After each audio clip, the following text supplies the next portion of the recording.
Olá minha gente, muito bom dia, boa tarde, boa noite, conforme seja a hora que você esteja vendo a postagem desse vídeo, tá certo?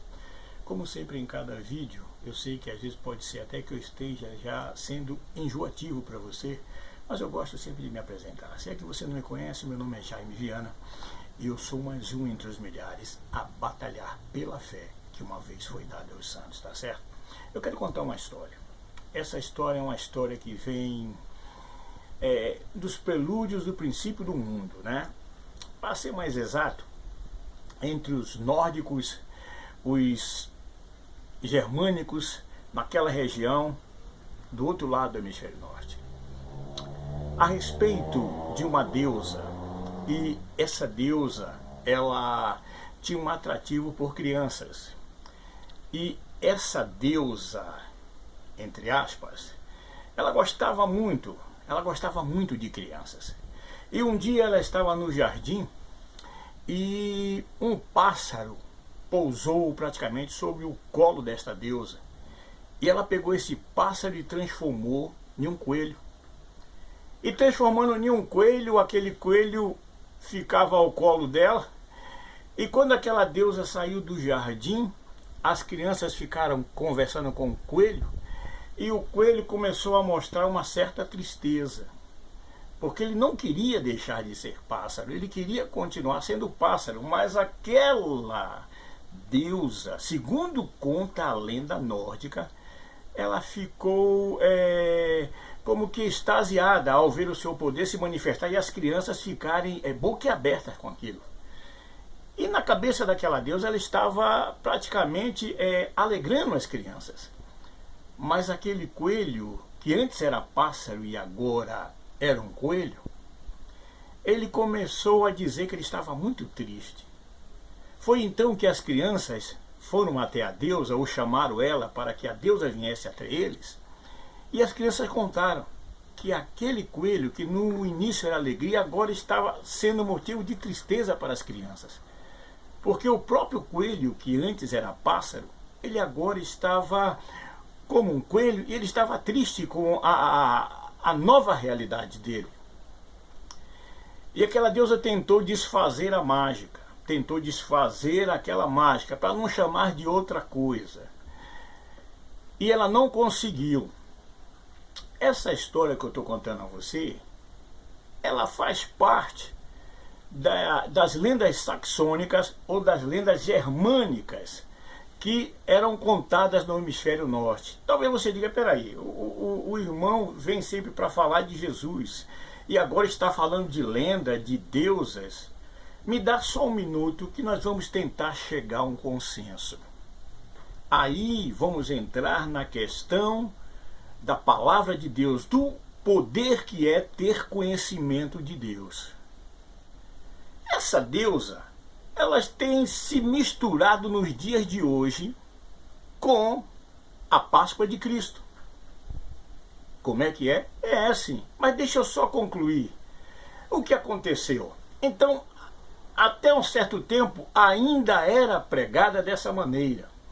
Quando chegava o equinócio, ou o fim do inverno, e chegava a primavera, porque aqui, quando chega a primavera, é a partir do dia 21 de setembro, mas no hemisfério norte, para quem não sabe, é a partir do dia 21 de março, que coincide com a Páscoa ou Paixão de Cristo, que é divulgada por todos os cristãos nos dias de hoje, não é verdade? Aí como é que isso tem relação com a Páscoa? Olhe bem, esse coelho, quando chegou o equinócio, ou quando chegou a primavera, diz que a deusa, ela voltou ao seu poder na plenitude. Então ela fez um passe de mágica e aquele coelho que estava triste voltou a ser um pássaro. E o que foi que aconteceu aí? Aquele pássaro ficou tão feliz, que ele começou a colocar ovos por todo o mundo. E brincando com as crianças, ele dizia que as crianças precisariam procurar para achar os seus ovos. Isso lhe parece alguma coisa semelhante com os dias de hoje, que nós vemos muito na igreja? O famoso coelho da Páscoa, né? Quando nós olhamos a Páscoa que se é pregada hoje, dentro das igrejas, e a Páscoa de Cristo, E a Páscoa do Velho Testamento, que está no capítulo 12 do livro de Êxodo, a primeira instituição da Páscoa, isso por Deus. Se você vê no capítulo 11, se você vê no versículo 11, no capítulo 12 do livro de Êxodo, você vai ver que Deus está dizendo, essa é a minha Páscoa. Bem diferente da Páscoa de hoje, que se vê muita comemoração, muita questão de se comer ovo, de se espalhar ovo até na igreja, de se colocar ovo lá na frente, onde se diz que é o altar, porque na verdade, se você for analisar, o altar não é aquilo que você está vendo na frente. O altar é a nossa mente, porque nós temos a mente de Cristo e a nossa mente tem que servir coisas puras diante do Senhor. Se nós somos templo, o altar está dentro de nós. O altar é a nossa mente, a nossa consciência. Mas vamos colocar dessa maneira como muitos dizem hoje, que o altar, você tem que respeitar o altar da igreja. O altar é você, meu irmão. Você tem que ser o testemunho vivo de Cristo.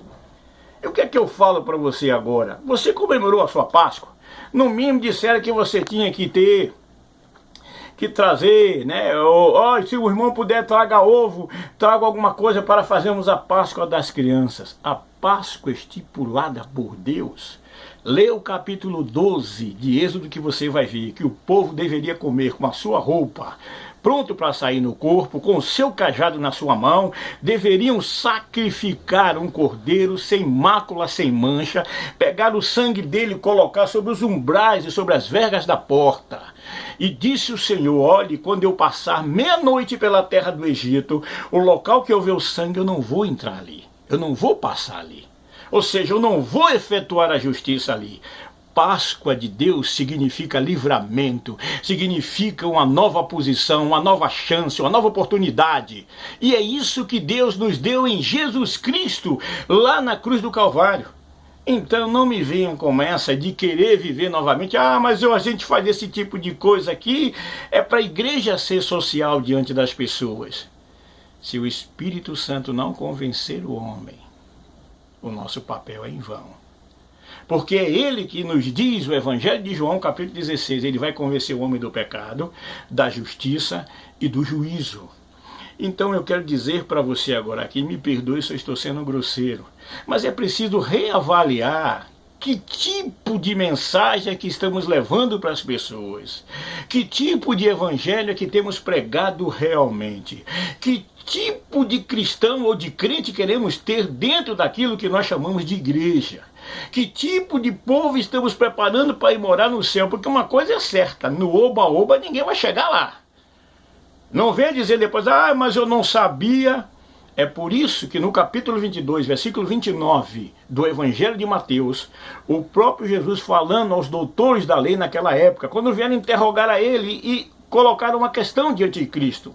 Porque segundo a lei, se uma pessoa era casada, se um homem era casado, e se ele morresse e não deixasse descendência, segundo a lei de Moisés, era necessário que o irmão deste homem tivesse uma aproximação com aquela mulher que era viúva daquele homem que morreu sem ter filho, para que esse irmão suscitasse descendência sobre aquele que morreu, em nome daquele que morreu.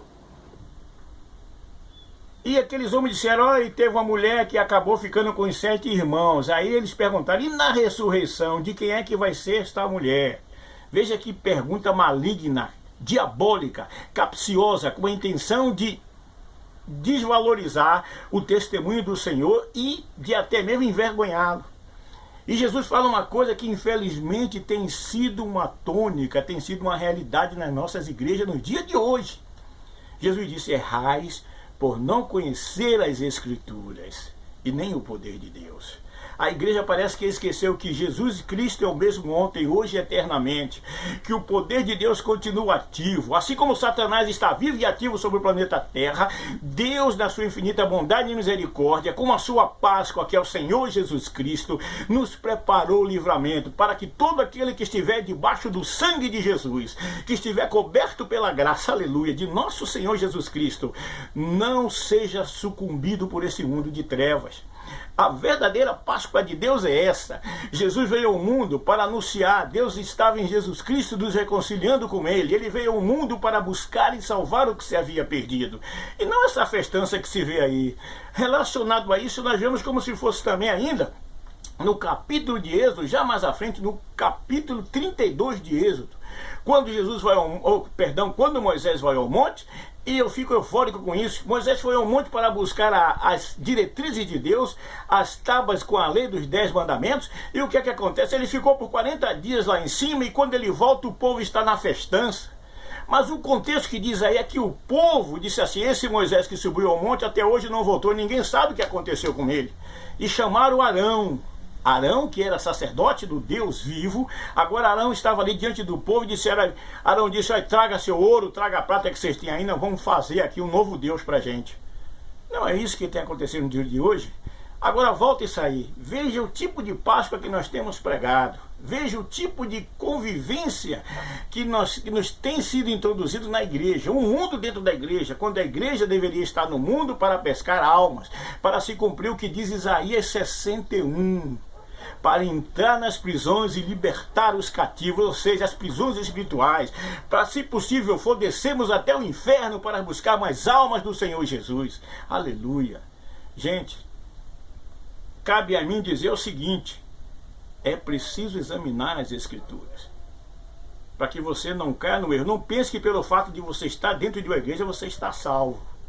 Mas salvo é aquele que busca uma mudança de vida. Salvo é aquele viciado que está cansado de ser viciado e pede que Deus dê o livramento a ele. É quando ele tem um encontro com a luz, ele tem um encontro com a verdade. E conhecereis a verdade, ainda fica ressoando nos nossos dias.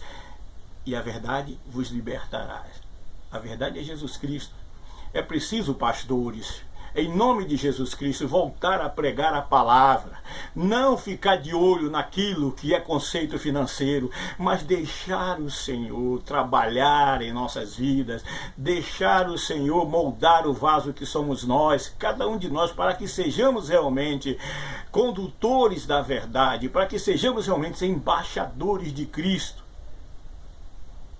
Aí sim o Evangelho vai se cumprir, vai ser pregado, e o Senhor vai voltar e vai arrebatar a sua igreja. O nome daquela deusa, se você quiser pesquisar na internet, pode pesquisar no Google, para ser mais exato, é Ostra, ou Ostera, aliás, era Ostera o nome dela, a deusa nórdica. E o símbolo dela é um coelho que ela tem no seu colo, abraçando ele.